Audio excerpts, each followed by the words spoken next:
मैं अर्चना तिवारी आपको यहाँ पे बेसिक नॉलेज देने के लिए आई हूँ श्रीराम। तो हमारा बेसिक नॉलेज होगा, आज का टॉपिक है लैंग्वेज। तो सबसे पहले हम ये जानना चाहेंगे कि लैंग्वेज होता क्या है। लैंग्वेज वो है जिससे हम अपने भावों और विचारों का आदान प्रदान करते हैं और एक दूसरे को समझते हैं और अपनी बातों को समझा सकते हैं। यानी कि उसके बिना हम अपने विचारों को, भावों को प्रकट नहीं कर सकते हैं। अगर हमें बोलना नहीं आता तो हम अपने विचारों को कैसे प्रकट करते। ये हो गए हमारे लैंग्वेज। उसके बाद हम जानेंगे कि how many types of language. यहाँ पे 3 टाइप्स ऑफ लैंग्वेज हैं, यानी 3 प्रकार के लैंग्वेज होते हैं। फर्स्ट रिटन, सेकंड ओरल और थर्ड साइन अप। तो रिटन जो है वो लिखने के माध्यम से अपने हम विचारों को व्यक्त करते हैं और ओरल बोलने के माध्यम से हम अपने विचारों को व्यक्त करते हैं और साइन अप यानी कि सांकेतिक भाषा, अपने संकेत के माध्यम से हम अपने विचारों को प्रकट करते हैं। सांकेतिक भाषा यानी कि जैसे एक ट्रैफिक पुलिस होती है, वो संकेत के माध्यम से ही अपने ट्रैफिक को कंट्रोल करती है, उसे सांकेतिक भाषा कहते हैं। ये हो गई हमारी लैंग्वेज। उसके बाद हम आते हैं मेन ग्रामर पे कि व्हाट इज़ ग्रामर, क्योंकि हमें शुद्ध रूप से बोलना, लिखना, पढ़ना मेन ग्रामर ही सिखाता है। तो what is grammar? Grammar is the base of language, यानी कि ग्रामर जो होता है वो हमारी लैंग्वेज का मेन बेस है। उसके थ्रू ही हम भाषा को शुद्ध बोलना, लिखना, पढ़ना ये सब सीखते हैं। और उसके बाद हम ये शुरुआत करते हैं लिपियों के माध्यम से। व्याकरण सीख गए यानी कि ग्रामर सीख गए, लैंग्वेज सीख गए, बट अभी हमको लिखना नहीं आता है। क्यों नहीं आता है? क्योंकि ये स्टार्टिंग होती है लिपियों के माध्यम से, जो कि हम आपको आगे के उस पे टॉपिक पे बताते हैं। ये है आपका लेटर, यानी कि हम लेटर जब लिखना सीखने कोशिश करते हैं तो हमें लाइनों की ज़रूरत पड़ती है, और जब लाइन की ज़रूरत पड़ती है तो स्टार्ट होता है हमारे लिखावट का, यानी लिखने का। तो यहाँ पे हम देखेंगे कि हम लिपियों का मेन बेस होता है। लिपियों को हम लेते हैं। लिपियों को लिखने के लिए जो इंग्लिश लैंग्वेज होती है उसका मेन रोमन है, लिपि रोमन। तो हम स्टार्ट करते हैं, जैसे स्टार्टिंग की लाइनें होती हैं स्टैंडिंग लाइन, स्लिपिंग लाइन, ठीक है, जिगजैग, ये हो गई हमारी लिपियाँ। तो जो एक चिन्ह होता है उसे ही मेन लिपि कहते हैं। और फिर उसके बाद हम लेटर की स्टार्टिंग करते हैं, ठीक है। तो लेटर क्या होता है? लेटर को अगर हम देखें तो व्हाट इज़ लेटर? लेटर वो होता है the smallest unit of language called a letter. तो इसे जो एक छोटी से छोटी इकाई होती है, भाषा की जो सबसे छोटी इकाई होती है, उसको लेटर बोलते हैं, जिसके और टुकड़े नहीं किए जा सकते, यानी कि हम उसको डिवाइड नहीं कर सकते हैं, उसे हम लेटर बोलते हैं। उसके बाद आता है, अब आप पूछेंगे कि लेटर तो सिंपली अल्फ़ाबेट है, बट अल्फ़ाबेट का मतलब ये होता है कि कहीं से भी कोई भी लेटर यहाँ पे प्रेजेंट हो रहा है, चाहे वो ए हो, चाहे वो बी हो, जेड भी हो सकता है, वाई भी हो सकता है, यू भी हो सकता है और सी भी हो सकता है। यानी कि उसमें वॉबल क्या है, कॉन्सोनेंट्स क्या है, उसे हमें नॉलेज नहीं होता है। बट जब हम लेटर्स को सीक्वेंस में यानी कि सीरियल में लिखना सीखते हैं तो वो होता है मेन अल्फ़ाबेट यानी कि लेटर, उसको हम लेटर बोलते हैं। और जो शुद्ध अल्फ़ाबेट होता है सीक्वेंस में जो होता है उसको ही हम मेन लेटर बोलते हैं। तो how many types of letter? Letter जो होता है वो मेन 2 टाइप्स ऑफ होता है। 2 टाइप्स ऑफ लेटर, यानी कि first is vowel and second is consonants. यानी कि फर्स्ट जो होता है वो आपका वॉबल होता है और सेकेंड जो होता है वो कॉन्सोनेंट्स होता है। वॉबल फर्स्ट, इंग्लिश में 5 वॉबल्स होते हैं, इसी के थ्रू हिंदी में 10 वॉबल्स होते हैं। तो मेन हमारा बेस जो होता है वो वॉबल्स ही होता है, क्योंकि उसके बिना हम किसी भी लैंग्वेज को, किसी भी भाषा को लिख व पढ़ नहीं सकते हैं।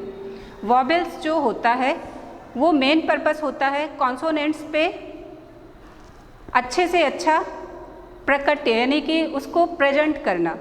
प्राकट्य का मतलब होता है प्रेजेंट करना, अच्छे से अच्छा प्रेजेंटेशन देना। जब हम वॉवेल को कॉन्सोनेंट से कनेक्ट करेंगे तो वहाँ पे आता है प्रेजेंटेशन, अच्छा प्रेजेंटेशन करना। ये हो गया हमारा वॉवेल। और कॉन्सोनेंट्स क्या होता है? कॉन्सोनेंट्स की एक अपनी भूमिका होती है, यानी कि जो व्यंजन्स होते हैं, मेन लेटर जो होते हैं, उनसे हम वर्णों का यानी कि वर्ड का निर्माण करते हैं, यानी कि शब्द का निर्माण करते हैं।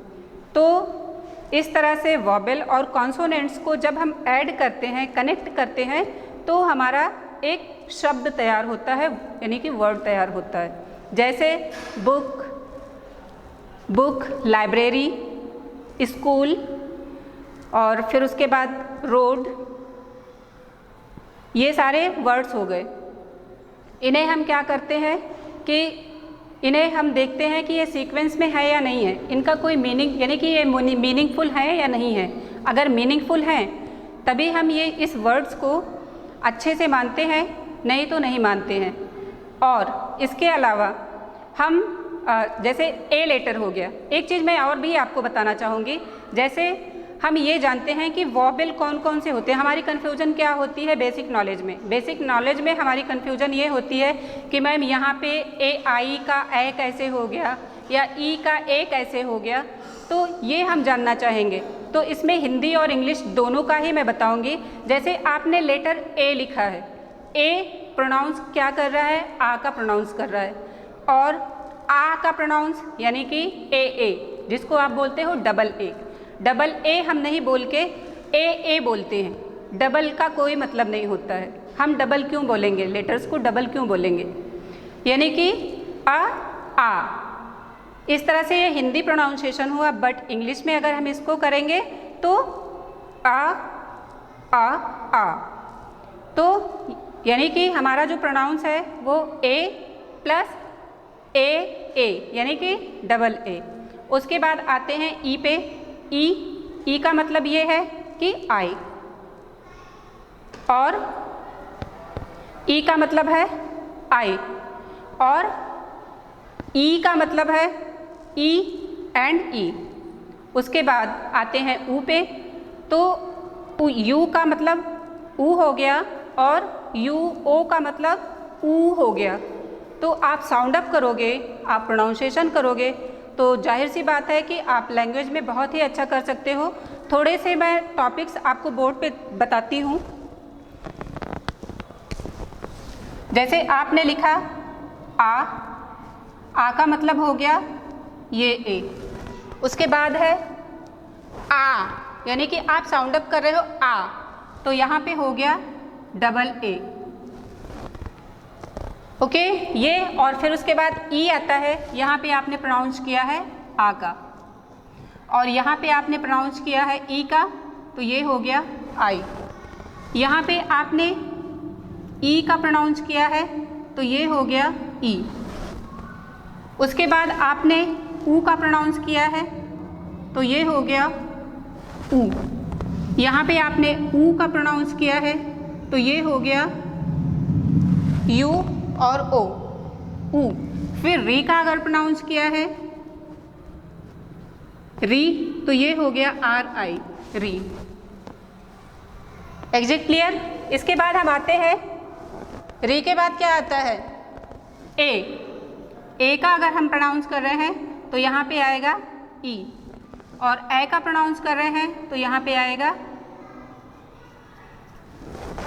ए आई। उसके बाद ओ का सिंपल ओ ही होगा। औ का होगा ओ और यू, औ। ओके, ये हो गया आपका अंग का होगा ए एन, अन, और आह ए एच, ये हो गया आह। तो ये हो गए आपके सारे वॉवेल्स हिंदी और इंग्लिश के। बट एक चीज़ आपको ये याद रखना है कि इंग्लिश में जो है वो केवल 5 होते हैं, 5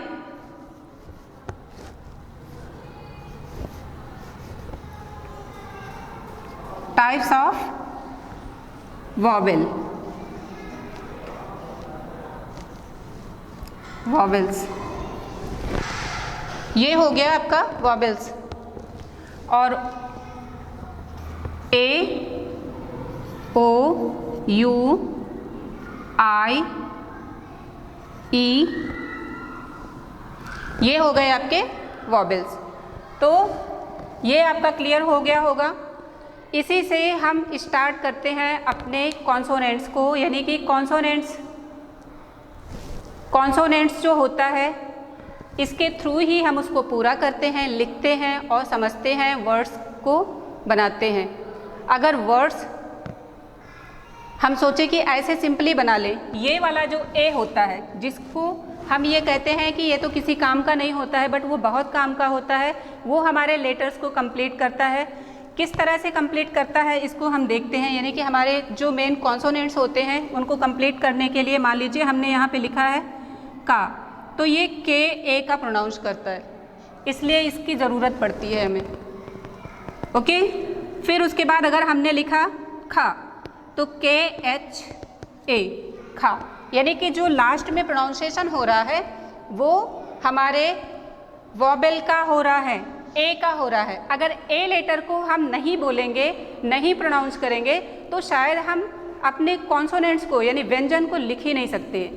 बिना वॉबेल के, बिना जो स्वर होते हैं उसके बिना हम अपने व्यंजन को पूरा कर ही नहीं सकते हैं, और हमारे वर्ड्स की तो बात ही छोड़ दीजिए, यानी कि हम शब्द की रचना नहीं कर सकते हैं बिना वॉबेल के।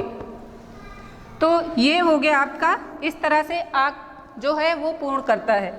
चाहे जो भी आप लेटर लिखोगे उसमें आपका ये ऐड होना है, चाहे का होगा, खा होगा, अगर जी लिख रहे हैं तो यहाँ पे गा हो जाएगा, और घा लिख रहे हैं तो जी एच हो जाएगा, घा हो जाएगा। उसके बाद आप जे एच, जे लिख रहे हैं तो जा हो जाएगा, और जे एच लिख रहे हैं तो झा हो जाएगा।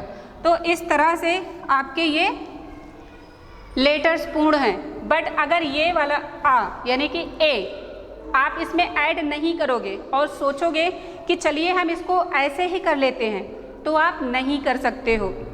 ओके, ये आपका